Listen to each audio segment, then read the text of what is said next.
Bonjour à tous, j'espère que tout le monde va bien. Du coup, on va partager ensemble pendant cette semaine de mise à part avec les frères et sœurs sur Thonon.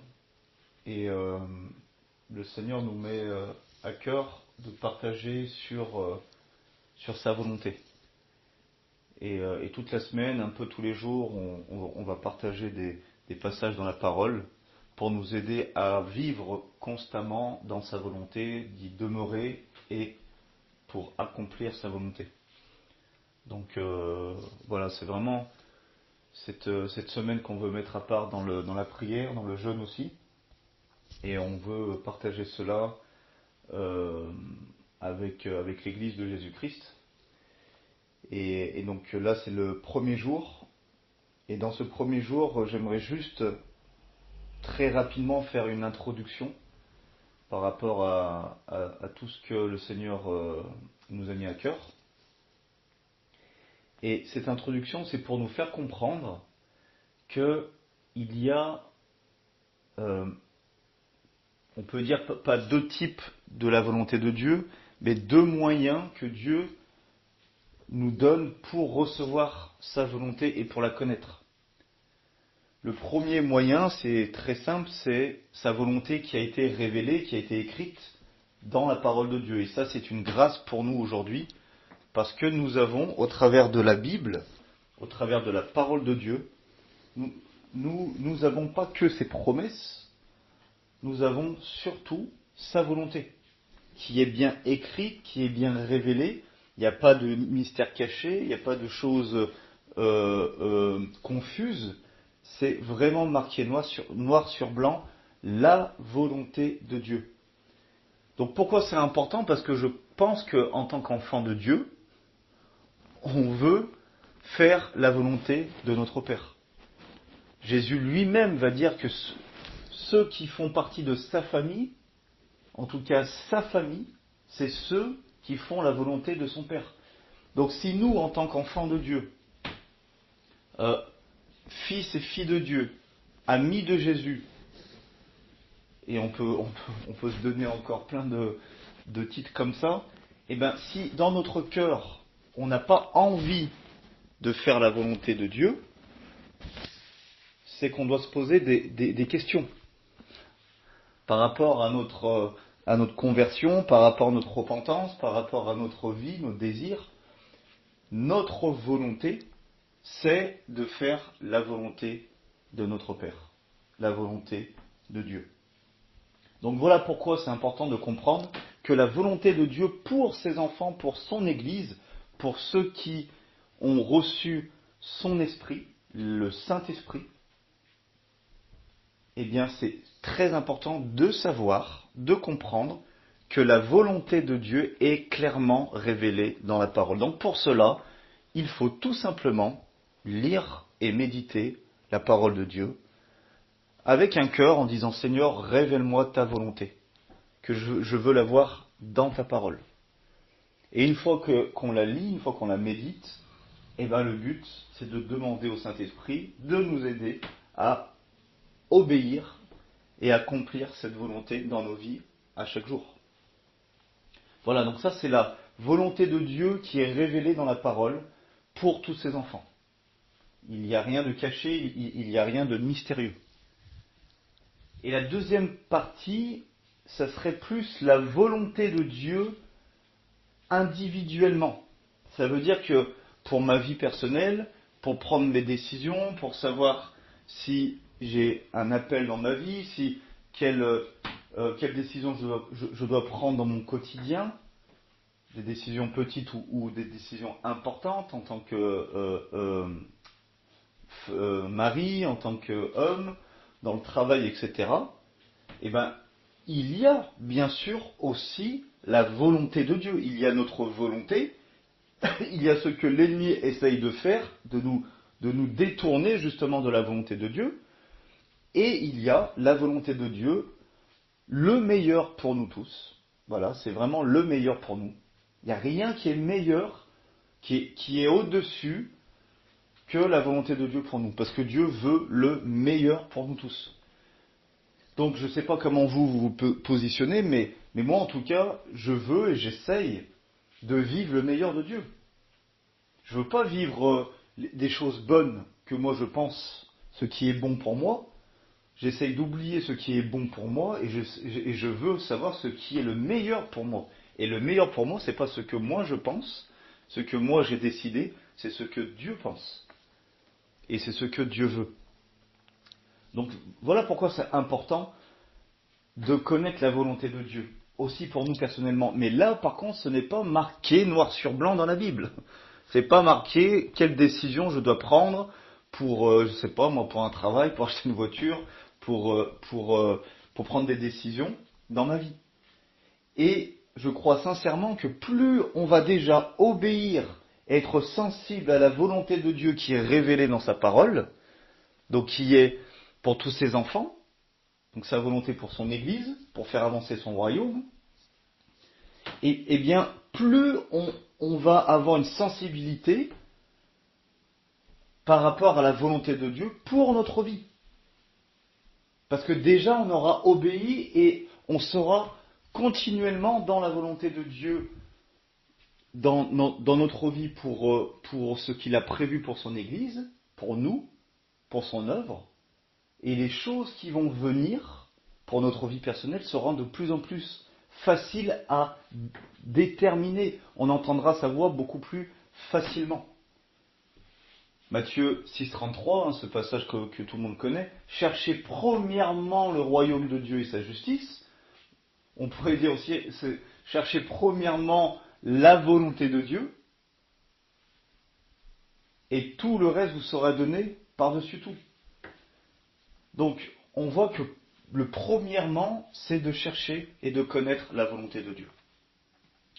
Donc, voilà pour cette petite introduction. Et le Seigneur nous a donné un passage clé qu'on va garder pendant toute cette semaine.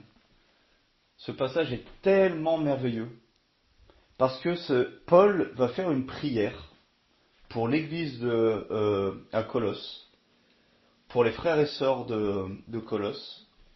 Il va faire cette prière pour justement que les frères et sœurs reçoivent la volonté de Dieu pour eux, pour l'église, pour la région, pour la localité. Et cette première journée, on la met à part pour prier, pour que Dieu nous révèle sa volonté, qui n'est pas spécialement marquée dans la Bible, mais pour que Dieu nous révèle sa volonté pour la ville de Thonon-les-Bains, pour la région de la Haute-Savoie. Et je vous encourage à prendre ce passage, donc c'est Colossiens 1,9, et on va lire aussi jusqu'à 10, mais prenez ce passage et faites cela en tant qu'Église, avec les frères et sœurs, priez pour que Dieu vous révèle sa volonté pour votre localité, la localité que Dieu vous a confiée pour faire des disciples et pour faire avancer son royaume. C'est tellement, tellement puissant de comprendre cela. Donc Colossiens 1,9 nous dit, c'est pour cela que nous aussi, depuis le jour où nous en avons été informés, nous ne cessons de prier Dieu pour vous. Nous demandons que vous soyez remplis de la connaissance de sa volonté en toute sagesse et intelligence spirituelle. Mais c'est tellement merveilleux et tellement puissant de comprendre qu'on peut et qu'on doit, on le verra plus tard dans la semaine, qu'on doit prier pour avoir la connaissance de sa volonté. Ça veut dire qu'il y a des choses qui sont entre guillemets cachées et que Dieu veut nous révéler pour l'œuvre de l'évangile, pour faire avancer son royaume dans une localité. Parce que là, Paul prie en tant qu'Église, pour l'Église de Colosse, en toute sagesse et intelligence spirituelle. Parce que combien d'assemblées, et nous aussi, on peut et on a fait des choses pour Dieu qui n'étaient pas sa volonté, et qu'on a fait des choses qui n'étaient pas sages. avec un excès de zèle, et du coup ça peut pas porter de fruits, et ça peut même être une pierre d'achoppement. Donc c'est pour ça de connaître sa volonté en toute sagesse et intelligence. Il va nous donner, le Saint-Esprit nous donnera des clés, des choses qu'on n'aurait même pas pensé. Peut-être des fois c'est même pas d'aller parler, d'aller évangéliser, il va nous montrer des choses vraiment précises pour la localité. Parce que lui seul connaît les autorités, les dominations, les entités qu'il y a dans les régions, dans les villes, et il va nous montrer ce que le Dieu de ce siècle, comme le dit Paul, il dit que c'est le Dieu de ce siècle qui aveugle les gens. Et donc c'est au Saint-Esprit de nous montrer ce qui rend aveugle les personnes dans nos régions, parce qu'on n'a pas tous les mêmes, on va dire, combats, les mêmes dominations, entités qui aveuglent ces gens. Donc c'est pour ça que c'est super important de connaître la volonté de Dieu. Et regardez verset 10, les bienfaits de connaître la volonté de Dieu, pour marcher d'une manière digne du Seigneur et lui être entièrement agréable. Premièrement,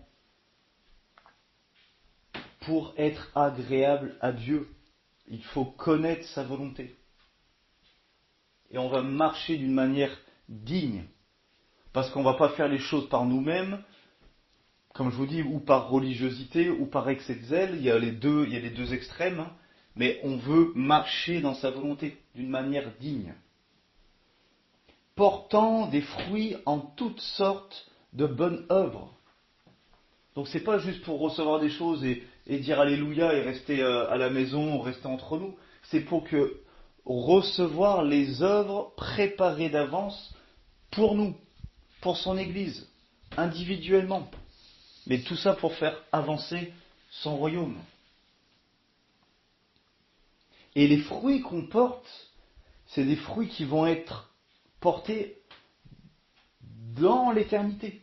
C'est pas un fruit qui va être porté pour une semaine, un mois, un an, ça va demeurer dans l'éternité. Nous voulons porter des fruits pour l'éternité. Et le dernier, est croissant par la connaissance de Dieu. Donc, connaître la volonté de Dieu nous fait marcher d'une manière digne et lui être agréable. Qui veut être agréable à Dieu? J'espère que tout le monde. On va porter du fruit, parce qu'on va obéir, on va rentrer dans ses œuvres. Et là, on va porter du vrai fruit. Donc il y a des cœurs qui vont être touchés, il y a des cœurs qui vont recevoir Christ. Et ça ne va pas s'arrêter là, ça va les emmener à avoir une connaissance, la connaissance de Dieu. C'est le plus important. Dieu veut que tout homme soit sauvé et parvienne à la connaissance de la vérité. Jamais Dieu veut que juste que les personnes soient sauvées. Il veut qu'ils connaissent la vérité. Ça marche ensemble. C'est la volonté de Dieu qui est ensemble.